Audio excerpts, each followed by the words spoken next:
Friends, welcome to Tamil flavours. இன்னைக்கு பார்த்தீங்கன்னா டர்மரின் PRAN masala எப்படி செய்யறதுன்னு பார்க்கலாம். பேரே டிஃப்ரெண்ட்டாக இருக்கு இல்லையா? சரி வாங்க, ப்ரான் பிடிச்ச எல்லாருக்குமே இந்த ரெசிபி கண்டிப்பாக பிடிக்கும். வாங்க வீடியோக்குள்ளே போகலாம்.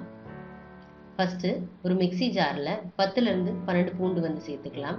ஒரு மீடியம் சைஸ் இஞ்சி துண்டு வந்து பொடிசாக நம்ம நறுக்கி சேர்த்துக்கலாம்.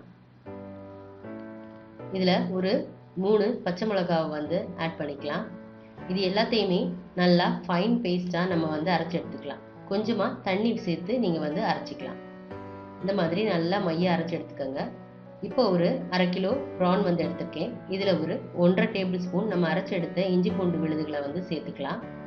இது கூட ஒரு 1/2 ஸ்பூன் மிளகாய்த்தூள், 1/2 ஸ்பூன் தனியாத்தூள், 1/4 ஸ்பூன் மஞ்சள் தூள், 1/2 ஸ்பூன் உப்பு,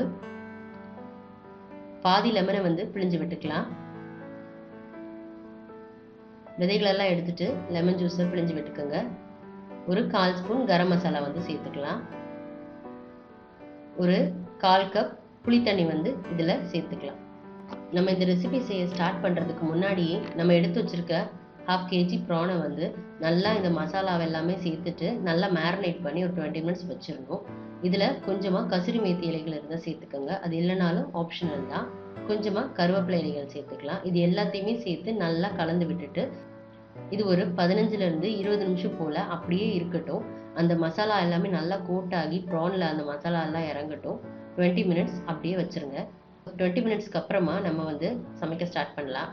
அடுப்பில் ஒரு பேன் வச்சுக்கலாம். அதில் ஒரு 3 ஸ்பூன் எண்ணெய் விட்டுக்கலாம். இந்த ரெசிபிக்கு பார்த்தீங்கன்னா எண்ணெய் அதிகமாக சேர்த்தாலும் நல்லா தான் இருக்கும். இதில் வந்து ஒரு 10லேருந்து 12 பூண்டு பல்லை வந்து நான் சின்னதாக இந்த மாதிரி கட் பண்ணி எடுத்து வச்சுருக்கேன்.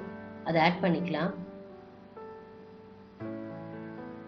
பூண்டு ஆட் பண்ணிவிட்டு இது அந்த எண்ணெயிலேயே நல்லா நம்ம வதக்கி விட்டுக்கலாம். இந்த பூண்டு வந்து லைட்டாக கோல்டன் ப்ரௌன் கலர் ஆனதும் இதில் வந்து ஒரு 2 மீடியம் சைஸ் பெரிய வெங்காயத்தை பொடிசாக நறுக்கி வச்சுருக்கேன். இதையும் ஆட் பண்ணிக்கலாம். இதையும் சேர்த்துட்டு நல்லா அந்த எண்ணெயிலே வதக்கிக்கலாம். வெங்காயம் பார்த்தீங்கன்னா நல்லா கோல்டன் ப்ரௌன் கலரில் ஆகணும். இதில் கொஞ்சமாக உப்பு சேர்த்துக்கலாம். நம்ம ஆல்ரெடி மேரினேட் பண்ணி வச்சுருக்க ப்ரான்லேயே உப்பு சேர்த்துருக்கோம். அதனால கொஞ்சம் கவனமாக உப்பு சேருங்க. இப்போ இந்த வெங்காயம் பார்த்தீங்கன்னா நல்லா கோல்டன் ப்ரௌன் கலர் ஆகணும்.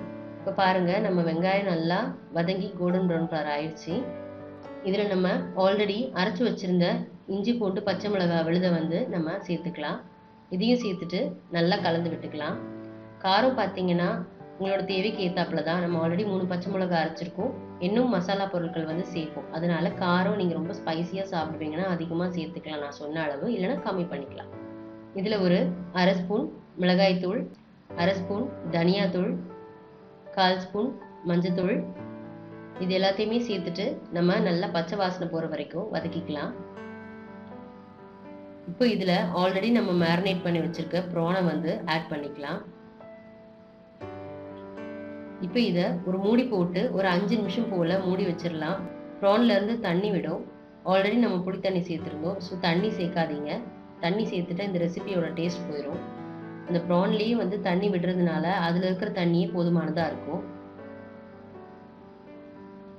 இப்போ இது இன்னும் நல்லா வற்றி நல்லா அந்த ஆயில் வந்து பிரிஞ்சு வர வரைக்கும் நம்ம வந்து இதை மூடி வச்சு குக் பண்ணிக்கலாம்.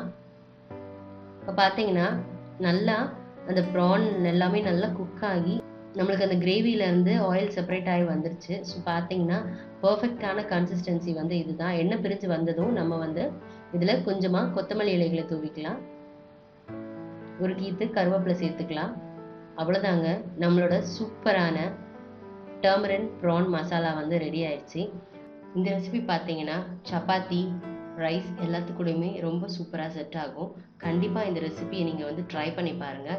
ட்ரை பண்ணி பார்த்துட்டு மறக்காமல் எங்களோட சேனலை லைக் பண்ணுங்கள், சப்ஸ்கிரைப் பண்ணுங்கள், ஷேர் பண்ணுங்கள்.